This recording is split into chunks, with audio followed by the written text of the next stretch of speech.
Boom. This is Boom. Julian. And this is Karel, Welcome to the late night rap. where we give straight facts. Carol, what go on? I go on easy. When I go on What? easy, I watch them, I watch me, you know. Okay. Okay. Nothing really upon your mind today. Whole heap of thing, but bring out one other thing that went up on my mind, no? Let me hear what you say. All right. All right. Here what I talk about. Carol, um, this conversation intersects history, politics, and even identity.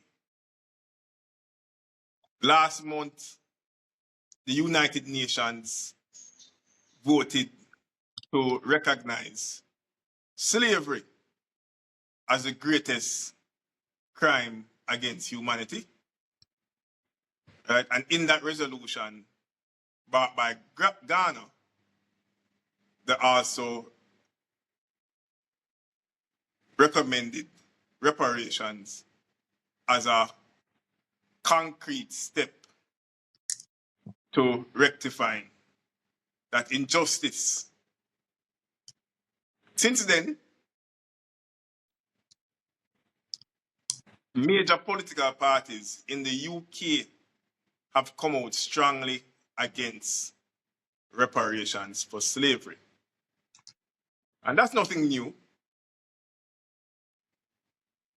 I think what's striking is some of the personalities behind those parties who are coming out strongly against reparations.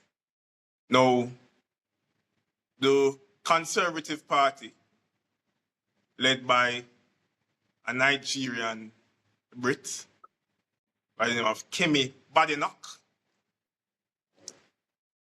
they bash the government because they're in opposition right now. They hit out at the government's stance to abstain from this resolution. Right? Now, Britain was among a number of countries that abstained. 3 countries voted against recognizing slavery as the greatest crime against humanity. And there are 123 countries in favor. Now, this UK Conservative Party look out upon the government for abstaining. Them say, them should have voted against it. Right? Because, in their view, UK played its part in abolishing slavery. And their view is that they continue to play their part in fighting the effects of it. And they also mentioned that they don't believe that UK's wealth should be linked solely to slavery. There are other things in their estimation that the UK did, and they want to strip them of them wealth with this reparations argument. Right? In layman terms, them say that, right? Now, there's another party now called the Reform Party, the UK Reform Party. They came out even more forcefully. Now, they are a more right-leaning party. They came out and they said, any country that push this reparations argument, a future Reform Party government will stop issuing visas to citizens of those countries. Right? That Reform Party is led by a guy by the name of Nigel Farage. And ironically, I said earlier, its spokesperson is actually a Sri Lankan Brit by the name of something like Yusuf. Excuse me if I'm not pronouncing his name right. Right? So, and he actually called countries asking for reparations. Quote, he said it's insulting. He have the same argument that UK made a lot of sacrifices after abolishing slavery, and has continued to play its part. Basically, the same old, same old. What you say, Carrie? Let me hear your argument. First of all, if you ask me personally about reparations, white people now will give it. Plain and straight up, the way how the world is constructed right now, we're not going to get it from them. They decide that black people, of all people in the world, black people mustn't get it. That's what them decide. The power brokers decide that. And even the ordinary white man decide that. So it's going to be a fight to get reparations. First thing all about. But here are you, Tana. When name Yusuf,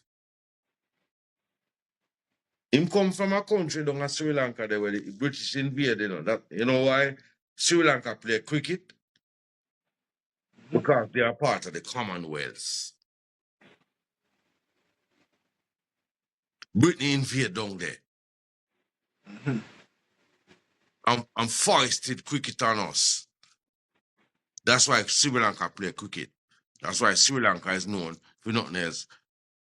All of the wildlife were down there, and all of the cuisine and everything were down at Sri Lanka. Them known for cricket.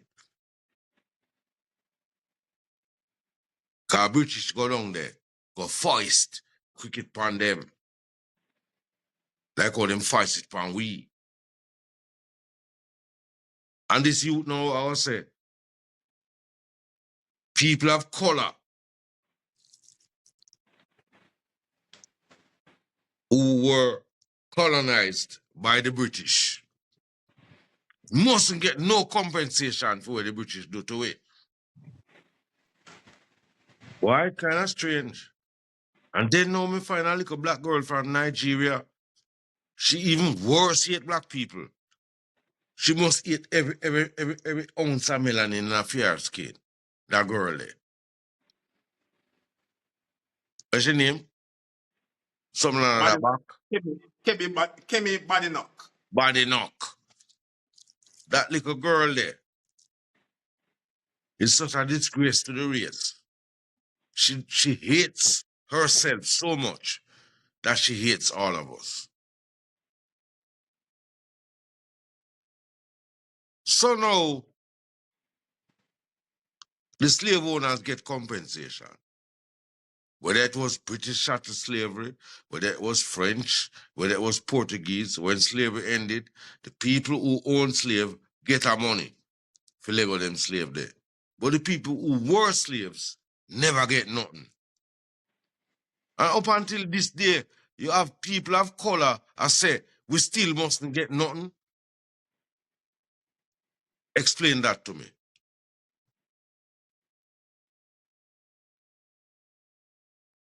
Your turn, brother. Explain it to me, because I can't fathom. All right, Carol. You know my stance already. First things first, what people should know is that Britain continues to benefit from slavery, right? That contributed to its vast wealth on the back of black people who continue to be impacted by slavery. So the descendants of the oppressors have benefited, and the descendants of the oppressed continue to feel the impact today. Now, this argument about them helping to abolish slavery or to outlaw slavery. It's a real argument. It's a real argument. It's a real argument. No, that's it's a like real argument. William Wilberforce and the abolitionists did do their part. It's a real argument. Me nah discount that. All right, but you can listen to me. But that don't make it right though. Yes, that is like the arsonist telling you that them help out the fire. And them not for pay for the burn down building. It's a weak argument. Yeah, you know, no. You can't tell me, say, you help out the fire, so you have to pay for the burn down building. Even though you help out the fire, even though you're sorry, say you burn down the building, you still have to pay for it. Yeah, man. So it's a weak argument. Yeah. All right? And Yeah. so, and Yeah, let me go agree to, with that. and let me go to Miss Badenoch and Mr. Yusuf. But I'm afraid to talk about them, because they won't make me cuss, man. All right, but that just highlight, Carol, that diversity in representation don't necessarily mean diversity in policy outcomes. Our Black people, diversity in truth. that is right. And as them saying, there's a great African American saying, Black American saying that all skin folk ain't kin folk. Yeah, all kin and kin. All kin and kin. That's right. Yeah. It applies here. So this is a lesson to not just Black people, everybody, right? That this identity politics thing don't always work. Imagine a youth from Sri Lanka could have come tell me, say, could have really and truly a brown youth from Sri Lanka we look like Muralita or Malinga or one of them cricketer there. Because really, all me learn about where I'm placed when name Sri Lanka, a cricket. Then me realize that Britain didn't invade down there too. Yes. How come tell me, say, me not get no reparations as a black man? I mean, I look on the little youth, we have Sri Lankan heritage, and this little girl, we have Nigerian heritage. I say, black people don't forget nothing. She support white people if you don't give you nothing. Me never want to look on a girl, you see that girl there? Me don't know, me don't know if I the same thing where did reach a girl go over Tanzania and the man reach her, But something, but a black man kind of do her bad. Make sure I do that something against black people. But Carly, it's a common strategy by the establishment, You put somebody who look like the people, but they're not for the people. Them look like the people, but they're not for the people. And you know what happens, Carol? When those arguments are brought to the forefront, the establishment say, well, you guys don't need reparations. Even Kemi says it. Yeah. Right? Even a black person says it. Let's not say Kemi or what she want to name. Say it. Or Yusuf say it. Yeah. So, yeah, man. It beat down the justice. And then when a black person can come up front and say, we don't deserve justice, it give a white man so much leeway. A man who is the oppressor. So much leeway. Just keep him foot in our neck. And before we go, what I want to say is, you said something earlier that I disagree with. You said that that black people will not be getting reparations.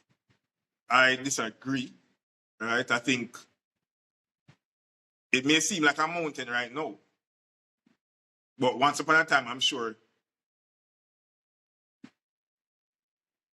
the abolishing of slavery seemed like a mountain, right? I'm sure voting rights seemed like a mountain once. Civil rights seemed like a mountain. I think maybe we won't get reparations in our lifetime. Maybe. However, this resolution by the United Nations is a major step, albeit a small one. All right. But it's not legally binding, though. The resolution is not legally binding. We know that. Is it? No, it's not. But as we said, in a previous podcast, it will go a far way in shaping global discussions. Right? So, yeah. But It's at the not. late night after that, But it's not legally binding, it is not legally binding, yes. right? So when me say we're not gonna get it, you have to pry that out of their hands. They're not gonna let it go freely. Let's check the history. They're not giving us that thing freely, Julian. Please. Yeah, man. But as I said before, I'm sure people say that about many things, including slavery, including civil rights. All of those things were pried out of their hands. It wasn't given freely. It wasn't given freely. Yeah, man. We had Once to upon a price time, it. We had to price it out of their hands. once upon a time, we said that the United States will never have a black president. You remember when we used to say that? And it was priced out of their hands.